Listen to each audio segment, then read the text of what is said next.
We've reached that time of the show where I am going to sit it up, put it on a tee, and then sit back and enjoy Paul-Hoynes. Take it away, sir.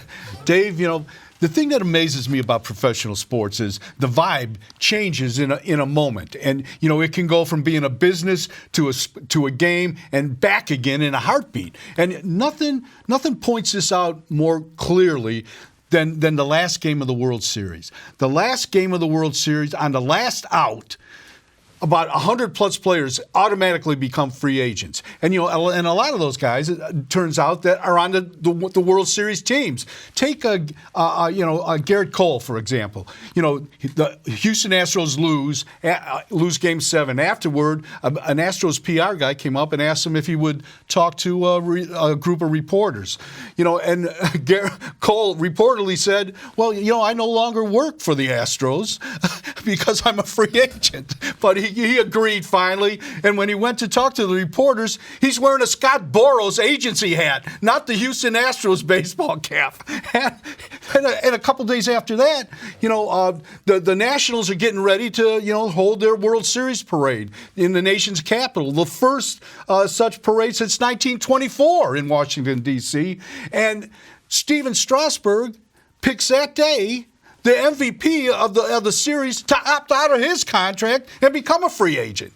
So, but this has been going on for a long time. Free agency has been here. It kind of, if you're a fan, it kind of, knocks the wind out of you for a minute. But I'm sure there's a lot of Indians fans that would want to be windless, if they were in that position. But still, there's something else that's been going on a long time in baseball, a long time, and it's labor peace. The current contract between owners and players ends in 2020, and when that contract ends, we'll have almost 30 years of labor peace in baseball. And if you know your history, that's unbelievable. From what happened in the 70s and the 80s and the 90s, the last strike was in 1994. So but storm clouds are kind of gathering. The owners. The owners have kind of figured out how to work the system now. The pendulum has swung toward them, and this hasn't made the players happy. The last couple of years, a lot of veteran free agent guys that got lowballed and squeezed out.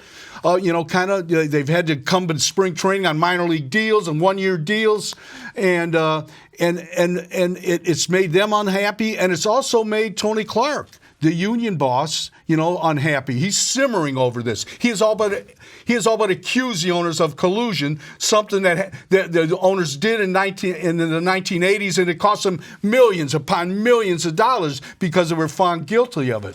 So, what I'm saying right now is you've got 2 years left. We better enjoy these 2 years of peace, because I don't think, this is the worst I've felt about the possibility of a strike. But the question is, will these guys strike?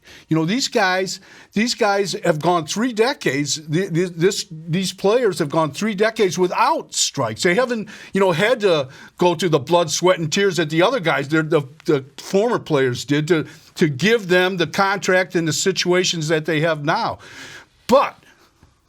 But Dave, all is not doom and gloom. All is not doom and gloom. There is a professional gambling site, online, a profession that is currently taking bets on what kind of facial hair Browns quarterback